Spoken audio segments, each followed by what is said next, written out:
This is an exchange from LinkedIn that the board of directors of TOCICO is sharing with the community with Ellie Schragenheim's permission. David Poveda asked Ellie, "I might recall to you that I have been a TOC consultant for 15 years now.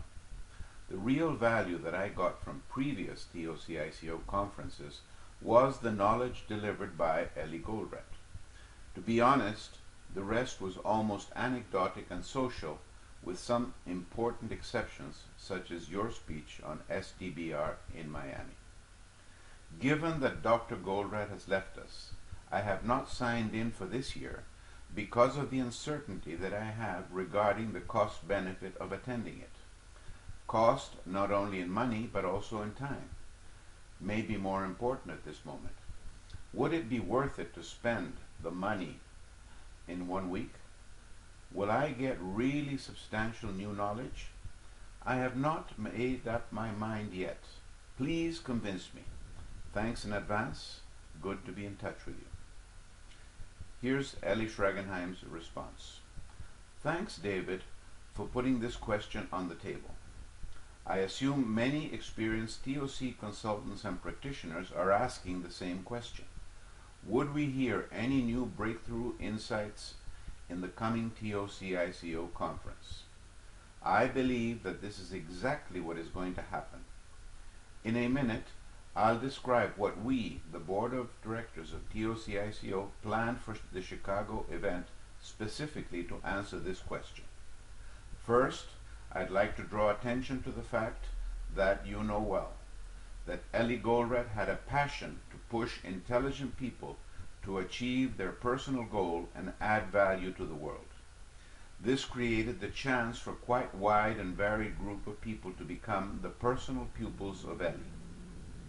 These people do not have Ellie's unique genius, but they went through quite a hard way to sharpen their thinking and to be able to present solutions to unsolved problems, thus creating something new and exciting, even if it is in a narrow area than Ellie would have treated it. Arguing face to face with Ellie meant going into a storm. Coming out alive and well from the storm probably means that we, and I'm including myself in this group of Ellie's personal pupils, we did acquire a certain capability to think afresh and come up with new insights. In the last 2 weeks of his life, Ellie made a special emphasis on never say I know. He aimed it at us to urge us to check again our basic assumptions, including the assumption that we can learn only from Ellie Goldratt. The first 2 days of the Chicago conference are going to challenge the current knowledge and direct us to look for better solutions. Day 1 is focused on the 5 main knowledge areas: strategy and tactics, production operations, distribution and retail, critical chain project management, and the thinking processes. Each session will be facilitated. It is not going to be just a presentation by the one who truly knows. By the way, the one area I think Ellie did not excel in was to facilitate. He did not have the patience. The facilitators we chose are much more relaxed and willing to listen. The most important factor to me is to lay out the boundaries of each area. What are the necessary conditions that define the area for which the methodology is effective? Then we would start to analyze what to do when one or more of the necessary conditions, usually stated as assumptions, do not apply. The second day consists of 9 presentations for the Goldratt Foundation, meaning a committee has found out that each one of them has unique new ideas, solutions, set of insights to offer. So, we replace the 2 days of Goldratt by 1 day facilitated discussions of the existing knowledge and what and how we can expand it, and the next day using the classic way of presenting new knowledge. I believe these 2 days are not going to be anecdotic.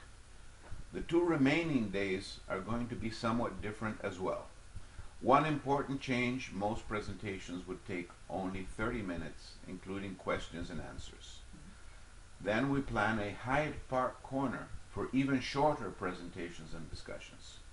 This way we try to capitalize on the important feature of having many but variable levels of presentations, giving room for new people, new ideas, and more choice for the attendee, hoping that some of them would be truly good.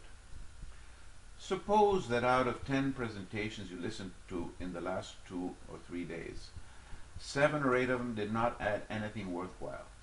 Is it bad? Is it truly a waste of time? What about the 2 or 3 that did offer something new? What is the value of that? David, what is your alternative? You can definitely go on your own in developing yourself and the service you provide to your customers. If we all do that at TOC, TOC would die, and all that will remain is a bunch of pretty clever people helping some organizations, and when they die, nothing will be left. Without sharing, this is what definitely would happen. If we learn to consult each other, something that I do quite extensively, we improve ourselves, and we improve the reputation and the practical impact of what we have learned from Ellie Goldratt. David Poveda's response to Ellie was, "Hi Ellie, thanks a lot for your reply. I now know it is important to attend the conference and will do so. Quite some good reasons you have shared with all of us. Look forward to see you there. On the other hand, I must comment on the fact that your reply and arguments were totally new to me. Why have the promoters of the conference not told us this from the beginning? I have received many emails from the promoters inviting me to the conference, but they did not make clear what you just did. I suggest you share your reply with as many people as possible in the TOC community. With your permission, I will share it with the TOC group we have in South America. Thanks again." Ellie responded, "Be well." The purpose of this message is exactly what David is requesting. Share Ellie's reply to David with as many people as possible in the TOC community. Spread the word, please. Thank you.